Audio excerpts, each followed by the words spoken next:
for any of our projects that were federally funded. But now they're not tracking new hires, they're tracking labor hours. And so we can't really track labor hours until we get people hired for these positions that are available. And then once they do get hired by any of our contractors, we have to track the labor hours. So I'll be getting reports back from the contractors either on a monthly or quarterly basis to report back to HUD at the end of the fiscal year. I think maybe I can help clarify. I think the value of switching the reporting metric is you can hire somebody and not use them, or use them very small number of hours. Mm-hmm. So if you hire someone and you use them at a full-time rate throughout the entirety of the project, there's the value that we're trying to get out of Section 3, which is opportunities for residents to gain employment, skill set training that would advance them through to better career opportunities. So I think that's the elevation of that reporting method. Mm-hmm. Is to proof that we're not just, it's not a numbers game of just saying, yeah, we hired 10 people. Right. It's what did we do with those 10 people and how much work and skill and training and money did they get? Absolutely. Mr. Davis, did you have a question? I did. I have quite a few. My first one is, why was this taken from SSF given to you? I'm not really sure. I think it may have been a budget issue with FSS because the old Section 3 coordinator was moved to another position and she could no longer handle the duties and responsibilities of the Section 3 program. And so Mr. Williams decided to put it in procurement. What would be the industry standard, if I may? What's common best practice? Well, my experience is it is part of procurement. Okay, so that is common then. But it also is a partnership. So, for example, when Mr. Shaw is entering into a new contract with a say a construction company, he does contract compliance. And so this is an area of contract compliance. But when he's aware of opportunities for employment, he advertises it. And that's where other portions of our organization, the housing, the property managers, the operations department, the supporting services department are all notified. And it's beyond his capacity to get out and to talk to everybody and advertise this opportunity to people. So he uses our network throughout the housing fair, and that's what I've seen in the past in my other experience. So I think having contract compliance be responsible for oversight of Section 3 is appropriate. Having the partnership with the other parts of the organization are absolutely critical. So is this in writing? Can I find this in writing? I don't know that it's in writing. I mean, it's an operational decision that each housing authority has to make. All right, so my second question is, because it's something new that you're taking over now, did this come with a wage increase? Because I've sat here a number of times and I have, I heard people take on new positions and it always came with a wage increase. So if I can ask, is that where you are? Did not come with a wage increase. There was discussions that I had with Mr. Williams and also an email confirmation that I would get a raise increase, but due to the fact that he was let go prior to me officially taking over the program, kind of left it in limbo. Excuse me, I would respectfully request that any matter about wages or other personnel not being in public session. This is a matter that I've looked at along with Mr. Shaw, and it's really an internal decision around position classifications. That's an HR issue, so I would request that it not be discussed in open session. Duly respected, but I was just asking because I've sat here, like I said, many of times, and I've heard the same conversation and wage increase was always brought up. So I don't see where the difference, but I do understand.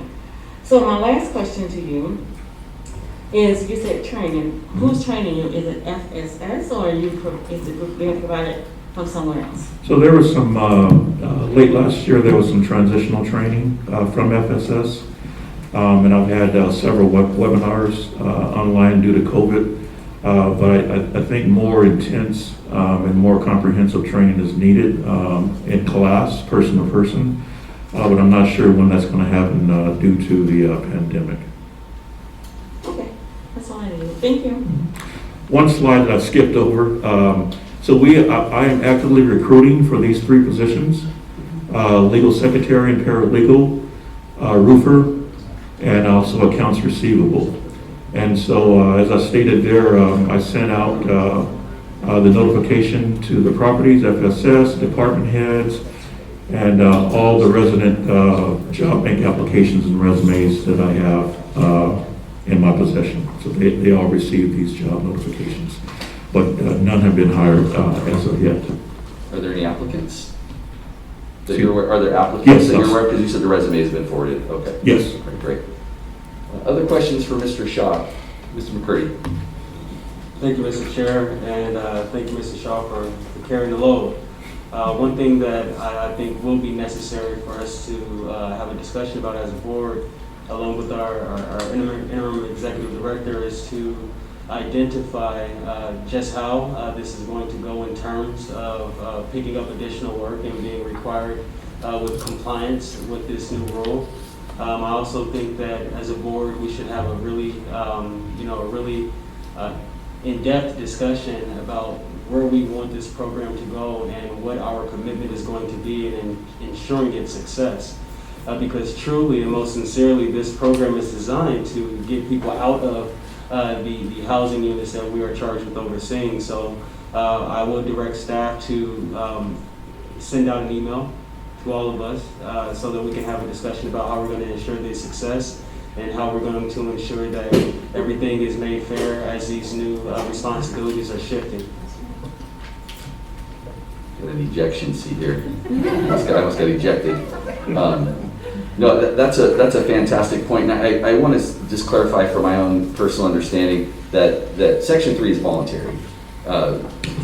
Yes, it's not a mandatory. It used to be mandatory years ago, but now it's just a requirement. And the language that HUD uses is best efforts and greatest extent feasible. So I think that the fact that it's voluntary doesn't, I don't think, minimize the value of the program. And so, like Commissioner McCurdy said, since it is voluntary, we have to approach it from a very consistent and strategic standpoint to promote it. And so a thought I had was, we have 1 and then 9, so we have 10 folks within fiscal 2020 that were brought on as new hires based on the old monitoring requirements. We don't know how many hours they worked, but that's 10 people that gained employment through Section 3 contractors.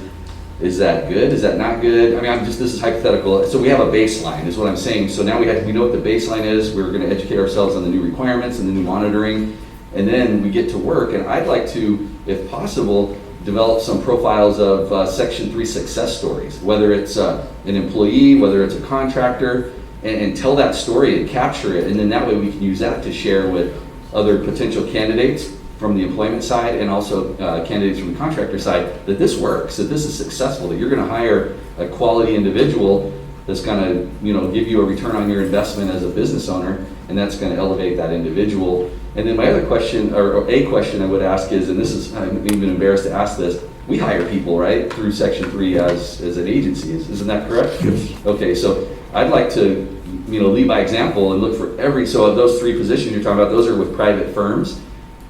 That Yes. resumes are being sent out. I'd like to, as we have through HR, as we have job openings, making sure that we're sending those through the appropriate pipelines so our residents can apply for those as well. So Absolutely. make sure we maximize our usage of it and lead by example here at the agency, and then hopefully others will follow. Absolutely. Mr. Gressley. Yes, Commissioners, as you may have begun to note, or will learn shortly from me, I'm a big advocate for committees and for work of committees.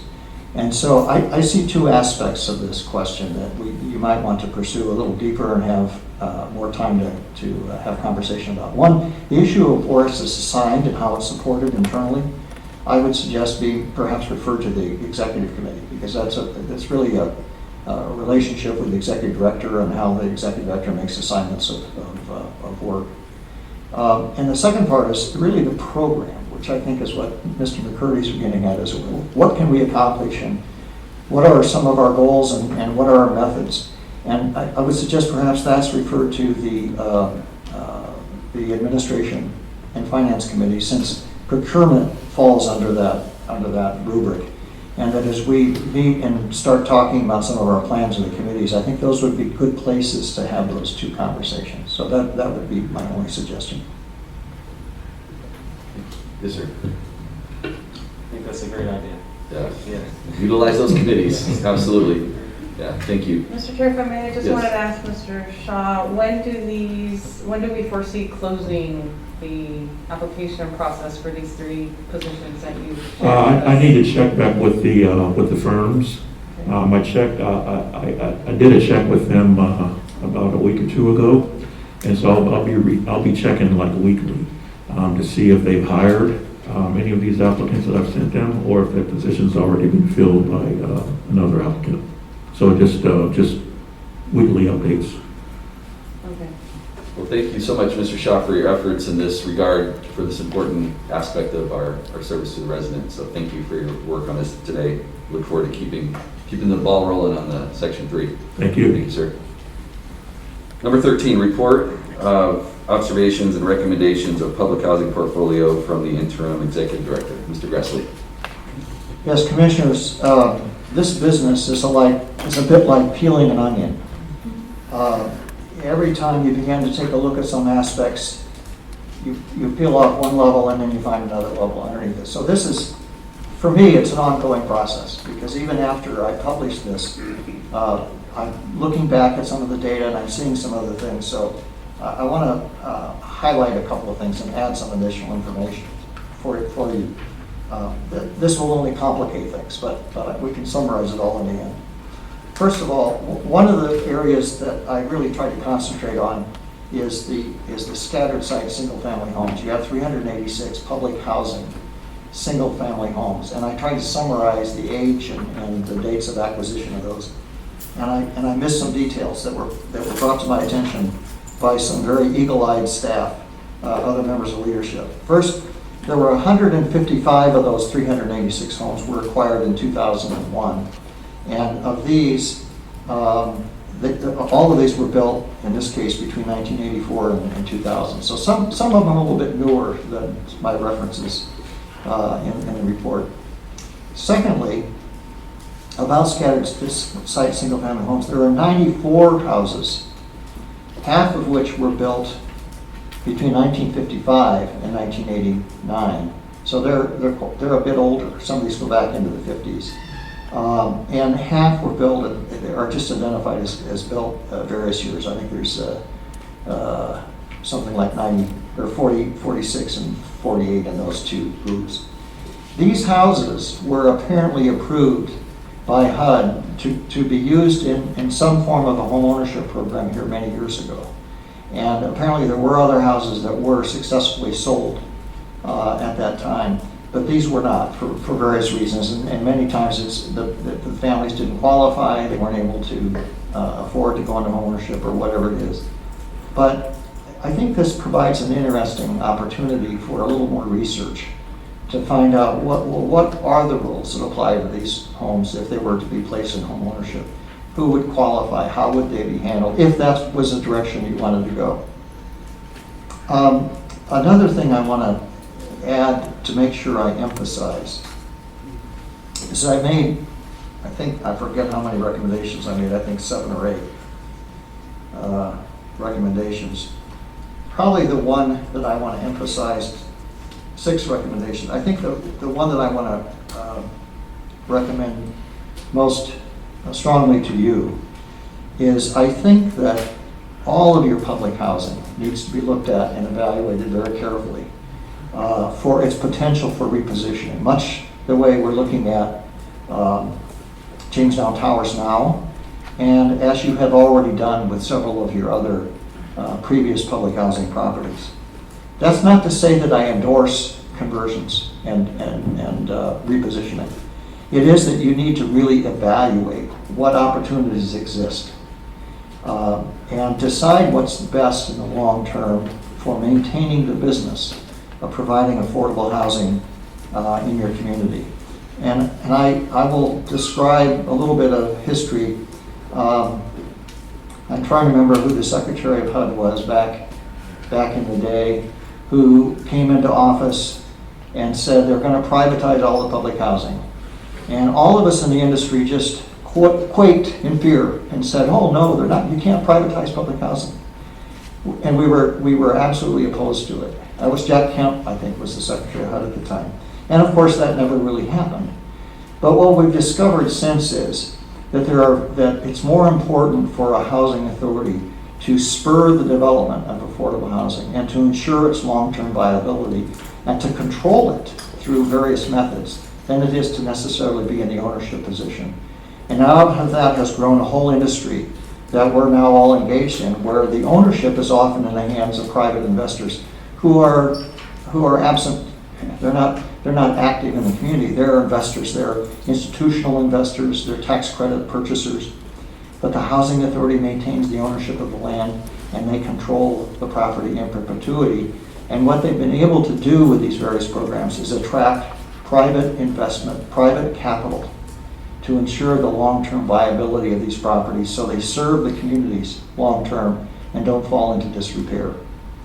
And the federal government, quite frankly, has shifted that responsibility to private investors through the tax credit program. And there are pros and cons to this. And that's why I strongly recommend that you continue to examine the opportunities for repositioning and make decisions on a case-by-case basis, whether it's the right time to do it. And the sixth recommendation that I make is that as you consider going into your next fiscal year, your committee structure, back to committees, commissioners, I highly recommend that you create a committee that really looks and focuses over the next year on repositioning and takes the time to evaluate what opportunities are there. And in that regard, I sent you all an article that was put out by the Urban Institute, and it references what is apparent to many, that there's really strong support for the public housing program on the part of the current administration. So I added some comments. That came out after I wrote my report, and so I've added some comments I'd like to add today. And that is, there is optimism for increased public housing support from the current administration. We don't know what that form and what form that increased support might come. It could be funding for public housing, or both operating fund and capital fund, or it could be just increased flexibility in how you use money or how you access various methods for doing repositioning. The Southern Nevada Regional Housing Authority needs to keep moving forward and be nimble to take advantage of whatever new opportunities emerge, if at all. Maybe there will be, maybe there won't.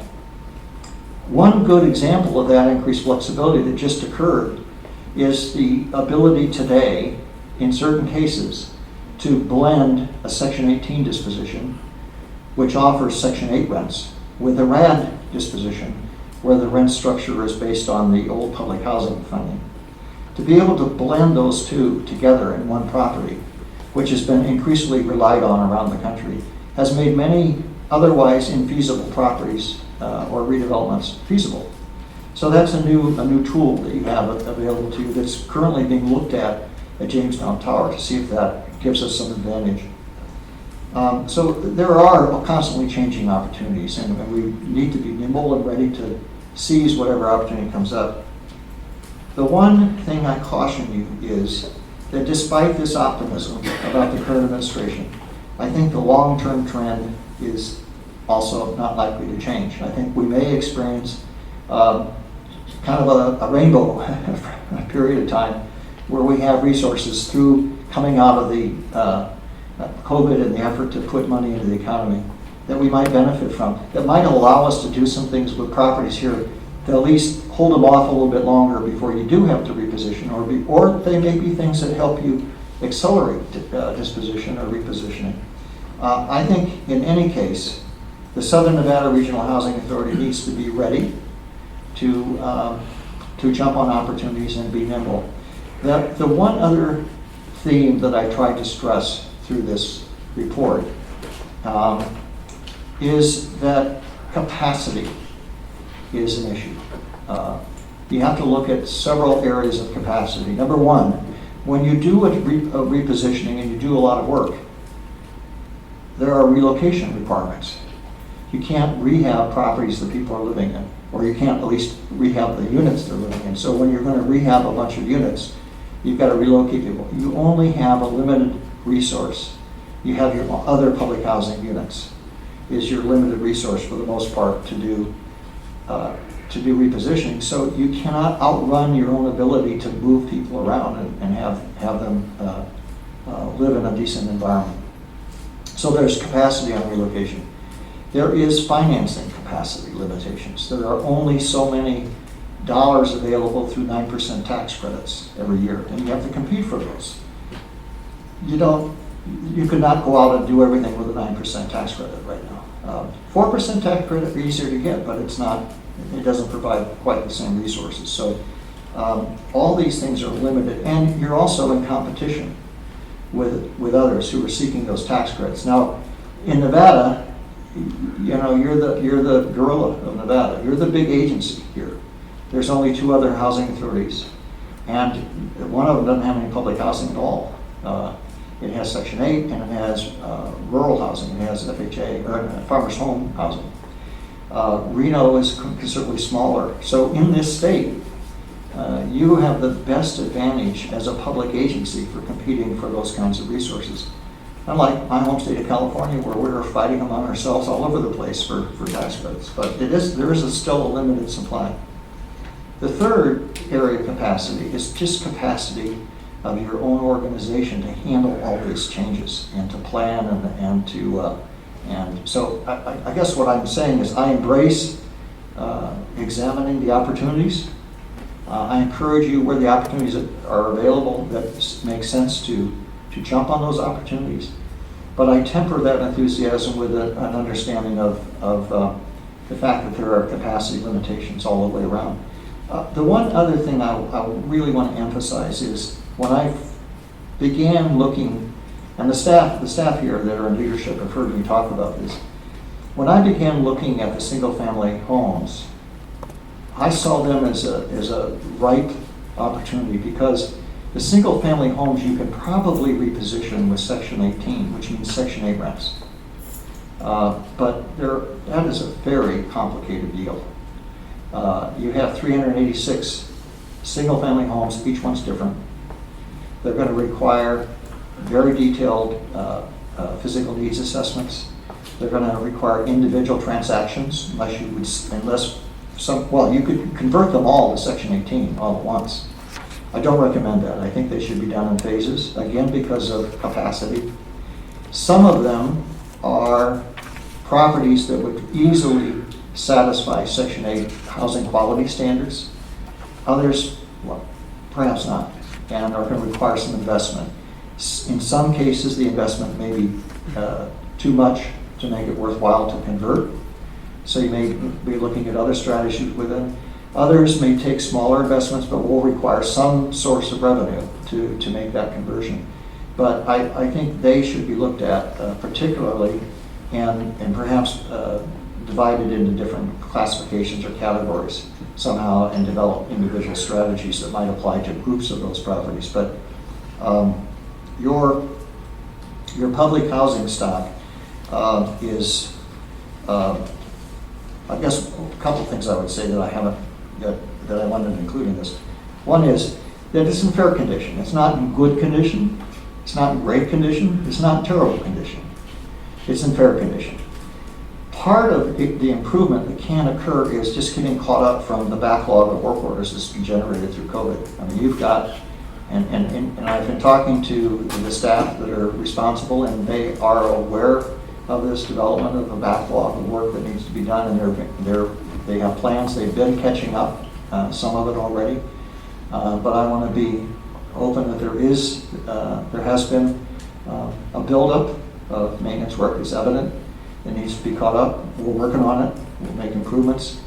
But even with that work completed, you don't have available to you through the capital fund or any other federal source the kinds of funds you're going to need. Now I'm talking about all your public housing. The projections long-term, you're getting about $4 million a year. In 2014, I think the estimate was that you had a backlog of $53 million in capital needs. That's not maintenance needs, that's real improvements. And it was predicted how many years it would take for you, well, that's something like, I don't know, 12, 14 years, or some 20 years to do all that. Well, while you're waiting for all that, the buildings are continuing to age. So roofs that don't need to be replaced this year, that aren't in that total, are gonna need to be replaced sometime while that's going on. So I think you have an overwhelming challenge if you keep those units in the public housing program and depend on the federal government to provide you with capital funds. So I think it's really imperative that you really invest the time and the resources in looking at what your options are. And by the way, you've had great success with this up to now. I mean, you've done well with a number of repositionings, but the rate has dropped off a bit in the last couple of years from what I hear from talking to staff. So I think it needs to be back on the agenda to spend more time looking at. I'll be happy to answer questions. Thank you, Mr. Gressley, number one, for taking the time to create this observational report for us. It's very thorough. Thanks for summarizing it for us today. Are there any questions that we'd like to ask Mr. Gressley at this time in this setting to elaborate? Mr. McCurdy. Thank you, Mr. Chair. You bet. Truly appreciate the observational report specifically the attention to where we are right now within history and where we are within the county as it relates to the need to provide more affordable housing.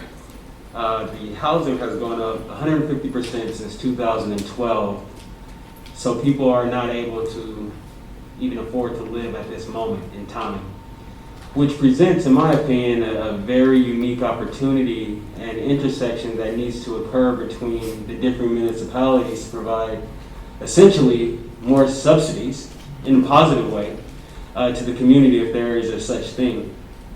So with looking at the opportunities that provide, partnerships between the public and private, also within that same sentence, us looking at our own assets and being able to meet the needs that a lot of our local municipalities have, what considerations do you have towards project-based vouchers, and are we doing our part with assisting some of that startup, predictability that's needed for new development around for affordable housing?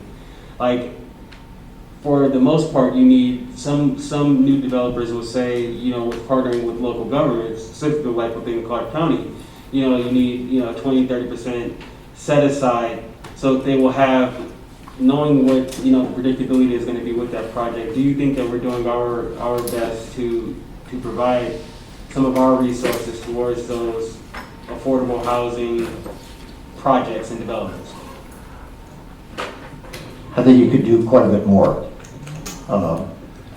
I will put it this way. You have a very limited number of project-based vouchers in your program. You could have 20%. You have about 12,000 Section 8 vouchers. So 20% of that is what? 20%, 10% is 120 or 1,200. You could have 2,400 units that are project-based. You're nowhere near that amount. Now, the challenge is that in order to award project-based vouchers, you've got to create the space in your program, and that's